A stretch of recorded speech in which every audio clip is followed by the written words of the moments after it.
Professor Dr. V.P. Sinha, VinodKumar, who was earlier associated with the University Department of English, Ranchi University, joined Central University Jharkhand and was the head of the Department of English as well as Dean of Languages and Students Welfare. Being the senior most professor, he also officiated as Vice Chancellor of Central University Jharkhand.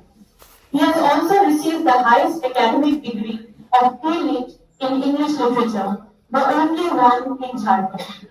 Besides being a student of literature, he is also a law graduate. He also collaborated with Chinese and Korean universities for academic purposes.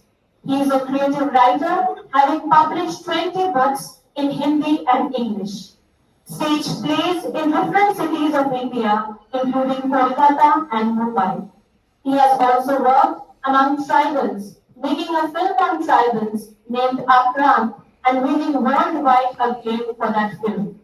He has won several national awards for his creative works. He is a writer, poet, philosopher, and filmmaker, all joined in one personality.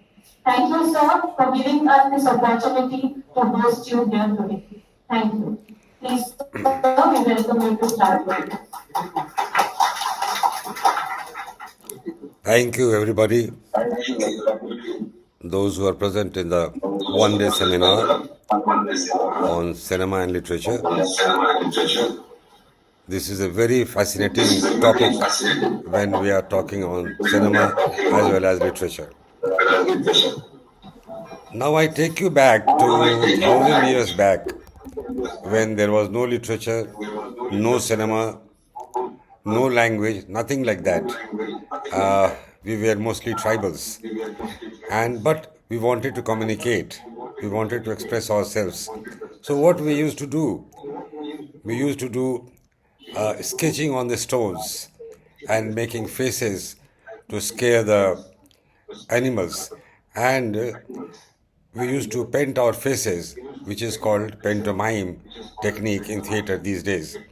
So slowly and gradually folk literature came into being, and from folk to written documents.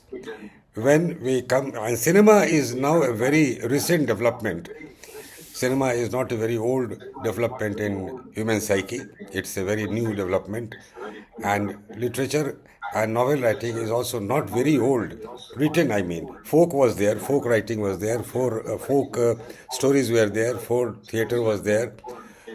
But as far as verbal language was there, but as far as written language was concerned or is concerned, it is a very new phenomena, not more than 150 years back. Now, cinema. How literature has influenced cinema. Without literature, you cannot make a film. For filmmaking, you need a screenplay. And what is a screenplay? Screenplay is literature and nothing else. When you write synopsis, first of all, you write a synopsis. And then from synopsis, you write a screenplay. And from a screenplay, you develop into a cinematic film. Now, what is a screenplay? What you read in a book is a novel or a short story. But what you see in a film is a screenplay. And a screenplay is purely a technical development and technical subject. As for example, most of the directors in India, they are themselves writers. As for example, take the example of Satyajit Ray. Satyajit Ray was himself a writer, a painter, as well as a musician. You'll be surprised to know he was very good at piano, and he used to give music direction in his films. And he was a very good writer. He wrote for children. He used to edit a magazine. So he was a writer also, as well as a film director. As far as Ritwik Ghatak is concerned, because these two names are mentioned, Ritwik Ghatak was also a writer. I don't know how many of you know that a blockbuster film called Madhumati was written by Ritwik Ghatak only. So Ritwik Ghatak didn't make films only in Bangla, but he made film in Hindi also, and he wrote for Hindi films.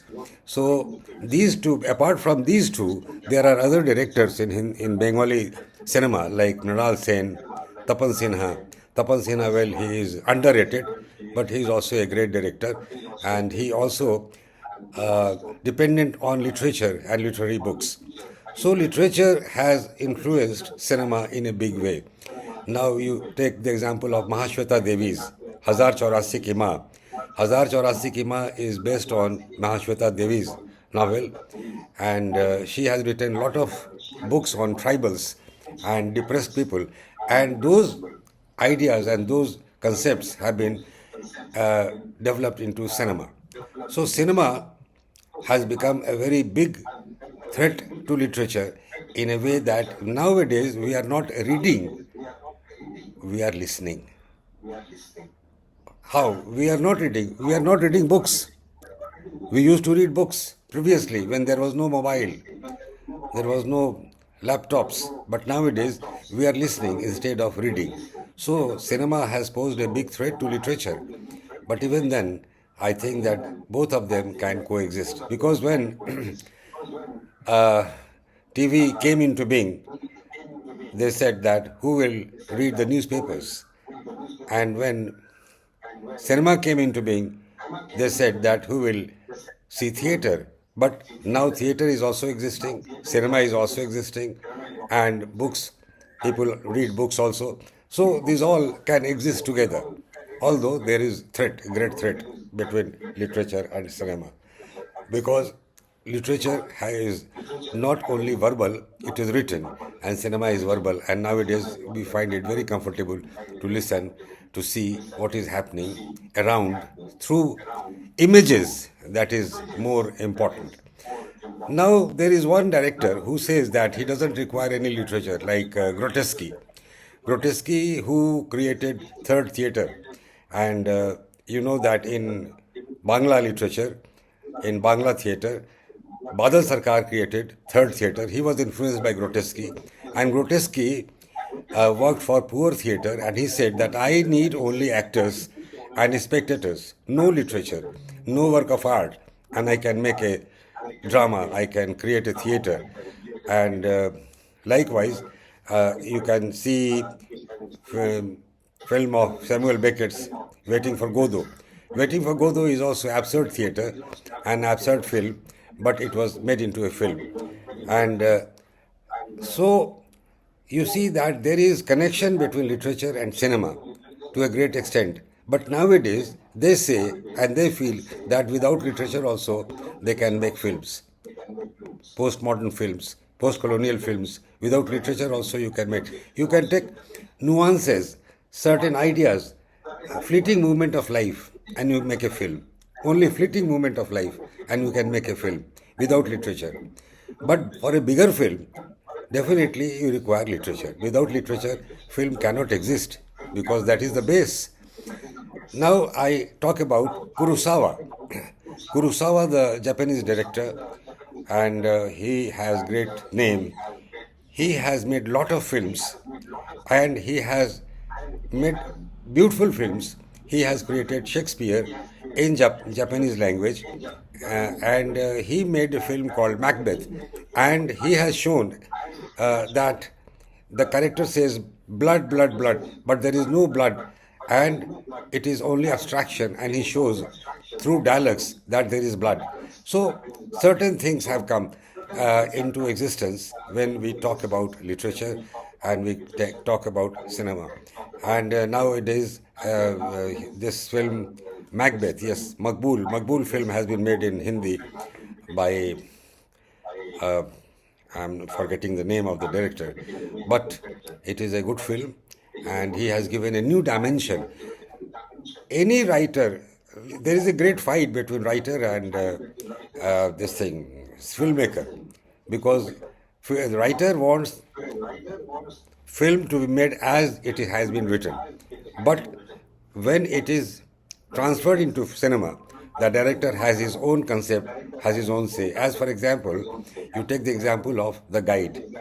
When Guide was made, you'll be surprised to know R.K. Narayan was not happy with The Guide because Devanand made lot of compromises in the film. And because of those compromises, and they say that The Guide made in English was a flop.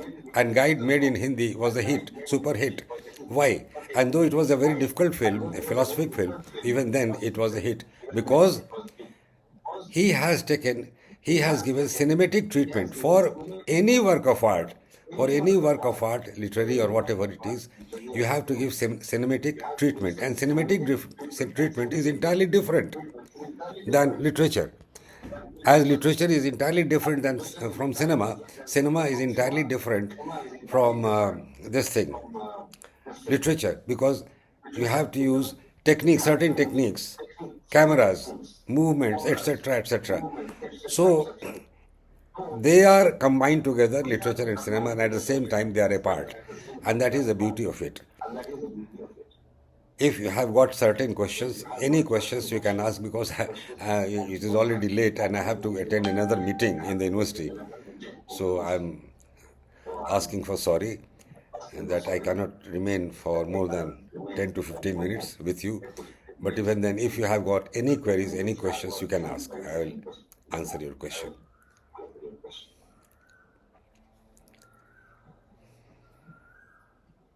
Yes.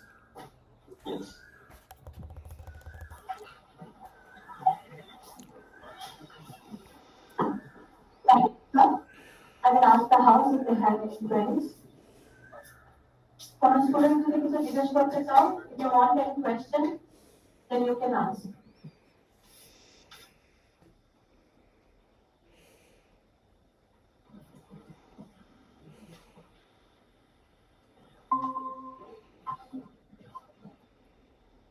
Hello. Yes. Hello, sir. Am I audible? Yes, yes, you're audible. Uh, Good afternoon, sir.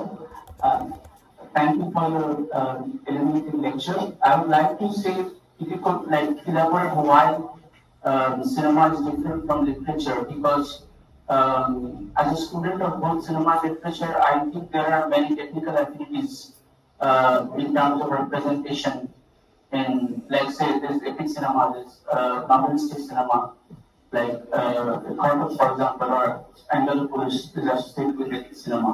So there are, I think there are exchanges. I mean, I understand that like it's a very hybrid medium cinema, but I think in terms of execution, there might be differences. But in terms of genres, for example, I think there are similarities and overlaps between cinema and literature. Sorry. No, that is what I said,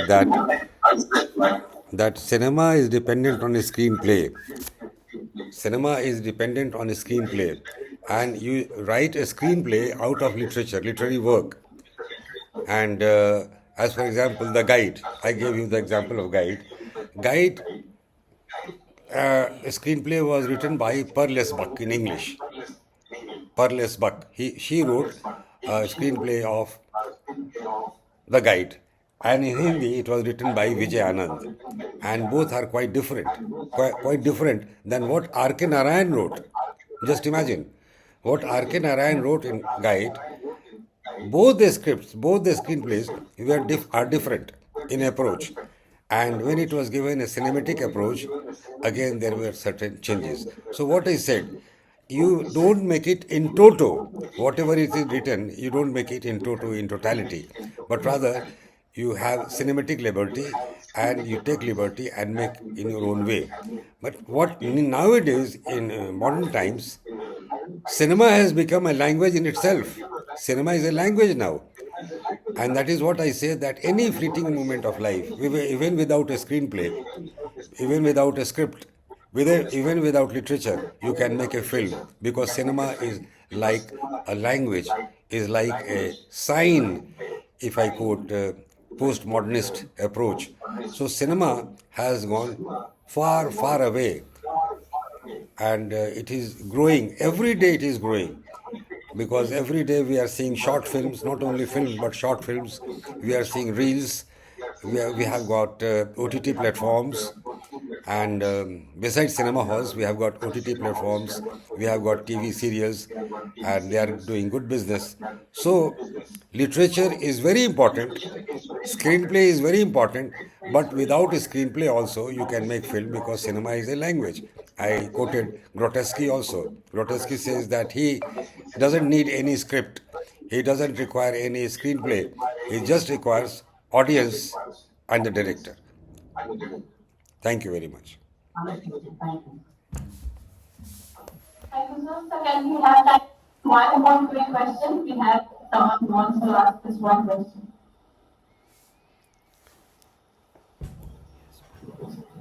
Good afternoon, sir. Yes. Madam Shah, from the Department of English. I'd like to request you to say a few words, if you can spare time, how two different filmmakers can take one single piece of literature and then make totally, entirely two different kinds of films out of it. Is it as at all possible? And if yes, how? For that, you can take the example of Emma by Jane Austen and Pride and Prejudice. They were very popular films. Out and out, the director copied the book, and there was no change in Emma. There was no change in Pride and Prejudice, and they were very popular films made in English. Likewise, uh, in Ritvik Ghatak's film, that is Meghe Dakatara, you see, he has used beautifully his literary jargon. And I have the privilege of meeting him at FTI, and he was entirely a different type of person. He was entirely a different phenomena, and he wrote that book. He was also a writer. Not Satyajit Ray was not writer as well as Ritvik Ghatak was socially committed. Satyajit Ray was not that socially committed as Ritvik Ghatak was, and he has made films out of his own stories, out of his own concepts. And if you see his films on the river of Bangladesh, it is entirely his creation and based on literature. So you can make films on literature, no doubt about it. And the film made on Mahashweta Devi's Hazar Chaurasi Ki Maa, you see, or Rudali, you see, and it is based on literary work, and there is not much difference between the script and the film. What I said that when you make a film, you make certain changes, you make certain cinematic changes when you make film. As for example, I took the example of the guide, and only then your film is perfect. And that's why I say that film is a director's medium, and director has the privilege to use his own cinematic knowledge. Thank you, sir. Thank you, sir. Just one thing, sir, since we know that you have yourself made a film called Afghan, Yeah. just two lines of how was your experience of creating a film on your own? Oh, Our students would like to know. thank you. So actually, I was in theater. I used to do theater, and then I was selected for a course in Film Institute of India. I went there, and from there, I came and thought of making films. I had good contacts with Shyam Benegal, Ritvik Ghatak, and all those big people. And my guru was Basu Bhattacharya. He used to love me like anything. You must have known Basu Bhattacharya. He made very good films. And I came down to Ranchi and I thought of making film on tribals because tribals are neglected and not much literature and not much films are made on tribals. So I made film on tribal exploitation. This is entirely a film on tribal exploitation. I shot in the jungles and forests of Jharkhand, and this is the first film in India which uses tribal music. And you know why? When I made the music of Akrant, Actually, it was recorded by Ram Dayal Munda, the Vice Chancellor of Ranchi University. He was a tribal himself. And I used the tribal instruments. I made a band of tribal instruments and I got it recorded and then went to Calcutta, rather Kolkata. I went to Kolkata and met Salil Chaudhary and I gave the cassette to Salil Da that I want you to give music to this film. He said that you come tomorrow. I will talk to you tomorrow. And next day I met. He said, don't take me as music director, but I will make Madhumati. I don't want to make Madhumati. This is fresh. Keep it like that. So I kept that music, and this music was accepted like anything because it was fresh. And I have used the tribal language as background music and background songs. They speak so many languages like Kuduk, Mundari, Sadri. So all these languages I have used as backdrop in the background. And Sadashiv was in the main lead, and Srila Majumdar, the famous actress from Bengal, she was in the main lead. And this film was made in 29 days in Jharkhand, and it was premiered on Doordarshan, winning several awards and all. It was selected on Panorama. So this is the entirely a film on tribals. This is a classic, and several universities have also included in their course. And I had to struggle a lot for making this film, but I am happy that it won rewards and several awards, and I'm happy that Akrant has got its due. Thank you, sir. If possible, we would like to screen that for our students someday in some film add-on courses. Okay. And thank you so much, sir, for your informed lecture. We have gained, and my students they have gained much more from your lecture.